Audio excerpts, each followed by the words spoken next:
दुष्ट किसानों का दृष्टांत। और जिस भाई बहन के पास मोबाइल है कृपया अपने मोबाइल को साइलेंट कर लें। Hallelujah, hallelujah, hallelujah. धन्यवाद प्रभु यीशु, धन्यवाद प्रभु यीशु, धन्यवाद परमपिता परमेश्वर। दुष्ट किसानों का दृष्टांत। आप लोग शांति बनाकर वचन को सुनिए। एक और दृष्टांत सुनो।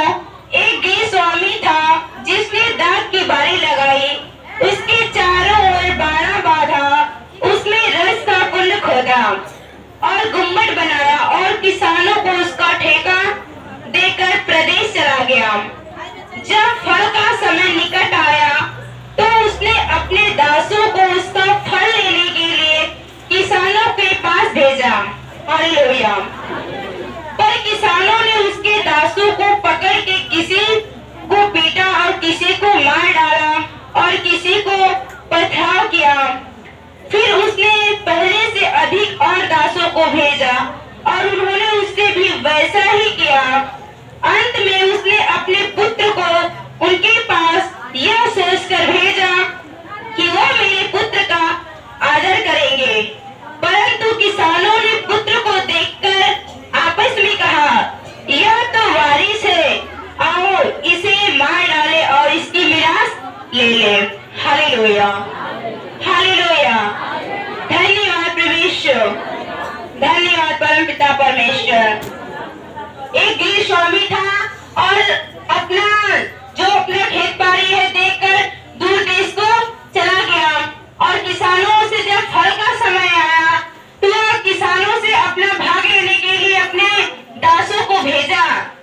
लेकिन किसानों ने उन्हें मार पीट के छूछे हाथ लौटा दिया। फिर गृह स्वामी ने यह सोचकर कि मेरे प्रिय पुत्र का आदर करेंगे, जब अपने पुत्र को भेजा तो किसानों ने आपस में सहमति करके कहा, ये तो वारिस है, आओ हम इसे मार डालेंगे तो मिरास हमारी हो जाएगी। Hallelujah, hallelujah. अतः उन्होंने उसे पकड़ा और दाख की बारी से बाहर निकालकर मार डाला। उसके पुत्र को किसानों ने पकड़ा और दाख की बारी के बाहर ले जाकर मार डाला। इसलिए जब दाख की बारी का स्वामी आएगा तो उन किसानों के साथ क्या करेगा? उन्होंने उसे कहा, वो उन बुरे लोगों को बुरी रीति से नष्ट करेगा। जब वह आएगा तो उन लोगों को बुरी रीति से नष्ट करेगा और दाख की बारी का ठेका दूसरे किसान को दे देगा। जब उसका मालिक आएगा तो उनको दंड देगा और जो दाख की बारी है उन किसानों से लेकर दूसरे किसान को दे देगा। जो समय पर उसे फल दिया करेगा वह ऐसे किसान को दे देगा जो कि समय समय पर वह उसका जो भाग है, फल है, वह देता रहेगा। हालेलुया। यीशु ने उसे कहा, क्या तुम कभी पवित्र शास्त्र में नहीं पढ़ा, जिस पत्थर को राजमिस्त्रियों ने निकम्मा ठहराया था वही कोने के सिरे का पत्थर हो गया। यह प्रभु की ओर से हुआ और हमारे दृष्टि में अद्भुत है। बात आती है कि ये जो है प्रभु की ओर से हुआ और जो हमारी दृष्टि में है यह अद्भुत कार्य हुआ। इसलिए मैं तुमसे कहता हूँ कि परमेश्वर के राज्य तुमसे ले लिया जाएगा और ऐसी जाति को जो उसका फल ला दिया जाएगा, जो उस पर पत्थर पर गिरेगा वह चकना चूर हो जाएगा। हालेलुया। और जिस पर वह गिरेगा उसको पीस डालेगा। प्रधान याजक और फरीसी उसके दृष्टांतों को सुनकर समझ गए कि वह उनके विषय में कहता है। ये बातें सुनकर शास्त्री और फरीसी समझ गए कि ये जो बातें हैं वह हमसे ही कहता है और उन्होंने उसे पकड़ना चाहा, परंतु लोगों से डर गए क्योंकि उसे भविष्यवक्ता मानते थे। लोग उन्हें पकड़ना तो चाहते थे लेकिन वो उनसे डर रहे थे क्योंकि वो लोग प्रभु को एक भविष्यवक्ता मानते थे। विवाह भोज का दृष्टांत। फिर दृष्टांतों में कहने लगा, स्वर्ग का राज्य उस राजा के समान है जिसने अपने पुत्र का विवाह किया और उसने अपने दासों को भेजा कि निमंत्रित लोगों के विवाह के भोज में बुलाए, परंतु उन्होंने आना न चाहा। Hallelujah, hallelujah. धन्यवाद प्रभु यीशु, धन्यवाद परमपिता परमेश्वर। एक राजा था जो अपने पुत्र का विवाह में सबको, अपने दासों को भेजा कि निमंत्रित लोगों को भोज में बुला लाए, परंतु उन्होंने आना नहीं चाहा। जिसे राजा ने निमंत्रण दिया था वो लोग आना नहीं चाहा। फिर उसने और दासों को यह कहकर भेजा, निमंत्रित लोगों से कहो, देखो मैं भोज तैयार कर चुका हूँ। क्यों राजा अपने दासों को भेजा और यह कहलवाया कि आप कहिए कि जो मेरा निमंत्रण जिसको हमने दिया है, हमारा भोज तैयार हो चुका है। मेरे जो बैल पशु पले हुए हैं मारे गए हैं और सब कुछ तैयार है। हालेलुया, विवाह के भोज में आओ। परंतु वे अपेक्षा करके चले गए, कोई अपने खेत को, कोई अपने व्यापार को। किसी ने उस विवाह में नहीं आना चाहा, किसी ने अपने व्यापार को चले गए, कोई अपने खेत को चला गया, लेकिन कोई निमंत्रण में नहीं आया। अन्य लोगों ने बस रहे थे उसके दासों को पकड़कर उनका अनादर किया और मार डाला, लेकिन जो लोग बच रहे थे उन्होंने उनके दासों को पकड़कर उनका अनादर किया और कुछ को मार डाला। तब राजा को क्रोध आया और उसने अपनी सेना भेजकर उन हत्यारों का नाश किया। जब राजा को क्रोध आया तो अपनी सेना भेजकर उनको मरवा डाला। हालेलुया, और उनके नगर को फूंक दिया। तब उसने अपने दासों से कहा, विवाह का भोज तो तैयार है, परंतु निमंत्रित लोग योग्य नहीं ठहरे। वह राजा अपने दासों से बोला कि विवाह का भोज तो तैयार है, परंतु जो निमंत्रित लोग थे वह योग्य नहीं ठहरे। इसलिए चौराहों पर जाओ और जितने लोग तुम्हें मिले सबको विवाह के भोज में बुला लाओ। तो राजा ने आदेश दिया कि आप चौराहों गलियों में जाओ, जो लोग हैं उन्हें मनाकर विवश करके विवाह के भोज में ले आओ। अतः उन दासों ने सड़कों पर जाकर क्या बुरे क्या भले जितने मिले सबको इकट्ठा किया और विवाह का घर अतिथियों से भर गया। राजा के दासों जो दास थे गए और सबको वहाँ पर बुलाए और जो विवाह का घर है अतिथियों से भर गया। जब राजा अतिथियों को देखने भीतर आया तो उसने वहाँ एक मनुष्य को देखा जो विवाह का वस्त्र पहने हुए न था। जब राजा उस सब अतिथियों को आया देखने के लिए तो वहाँ पे देखा कि एक मनुष्य था जो विवाह का वस्त्र नहीं पहना हुआ था। उसने उससे पूछा, हे मित्र, तू विवाह का वस्त्र पहने बिना यहाँ क्यों आ गया?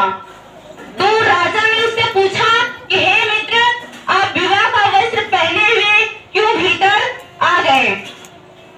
उसका मुंह बंद हो गया, वो कुछ नहीं बोला। तब राजा ने सेवकों से कहा, इसके हाथ और पांव बांधकर उसे बाहर अधियारे में डाल दो, वहाँ रोना और दांत पीसना होगा।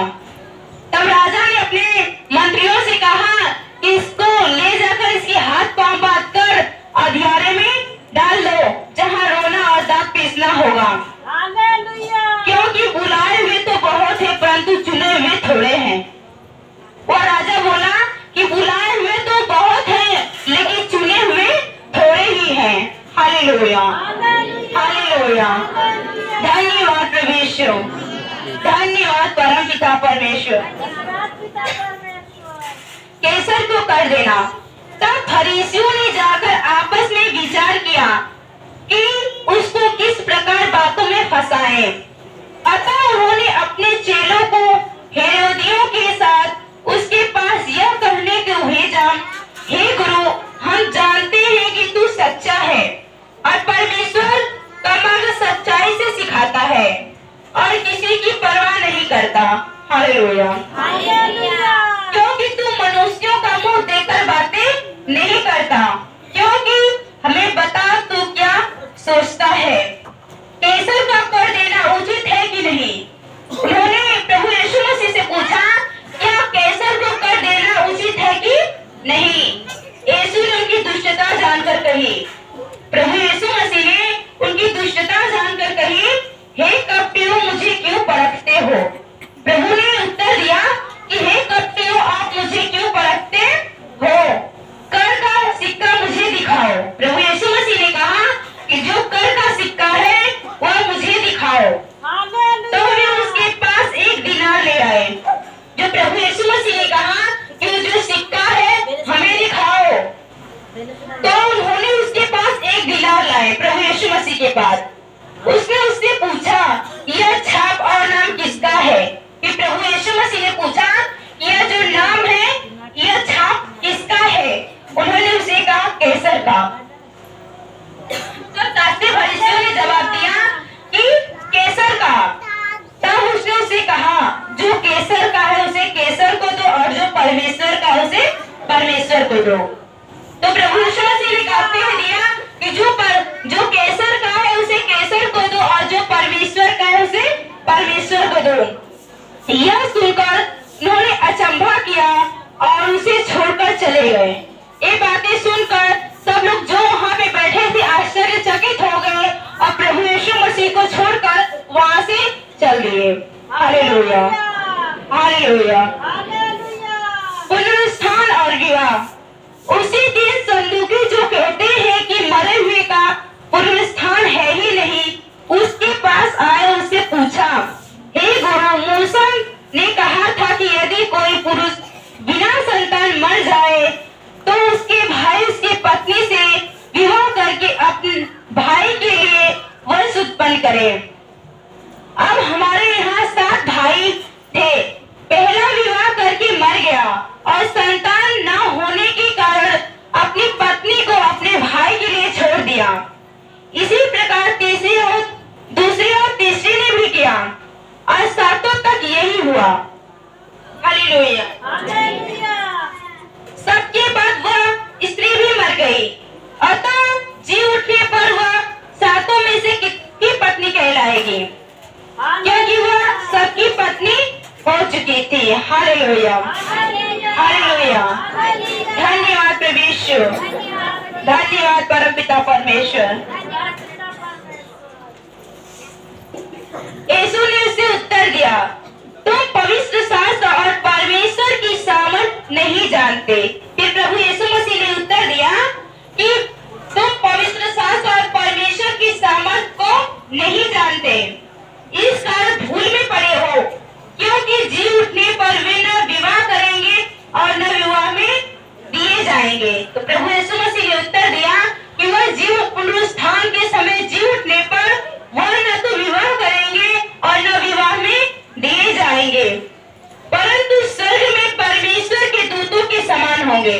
प्रभु यीशु ने मसीह ने कहा कि बल्कि वह स्वर्ग में स्वर्ग दूतों के समान होंगे, परंतु मरे हुए के जी उठने के विषय में क्या तुमने यह वचन नहीं पढ़ा जो परमेश्वर ने तुमसे कहा, मैं अब्राहम का परमेश्वर, इसहाक का परमेश्वर और याकूब का परमेश्वर हूँ। हालेलुया। वह मरे हुए को नहीं परंतु जीवितों का परमेश्वर है। प्रभु यीशु मसीह ने कहा वह मरे हुए का नहीं परंतु जीवितों का परमेश्वर है।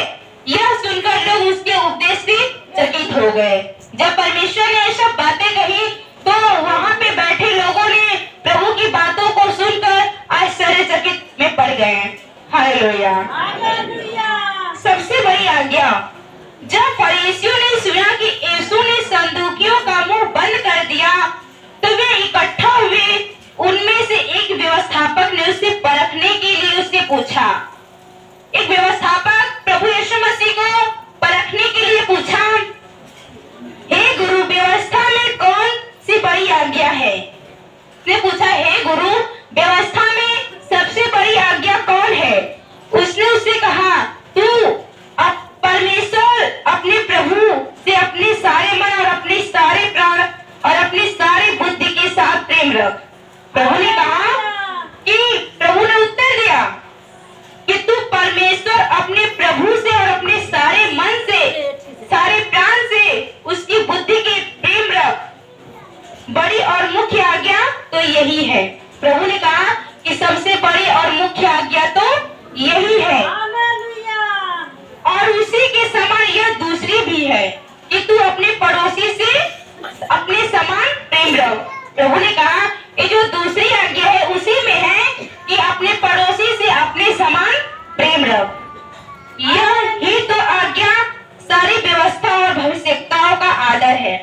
प्रभु ने फिर उत्तर दिया कि यही दो आज्ञाएं हैं जो सारी व्यवस्था और भविष्यवक्ता का आधार है। Hallelujah, hallelujah.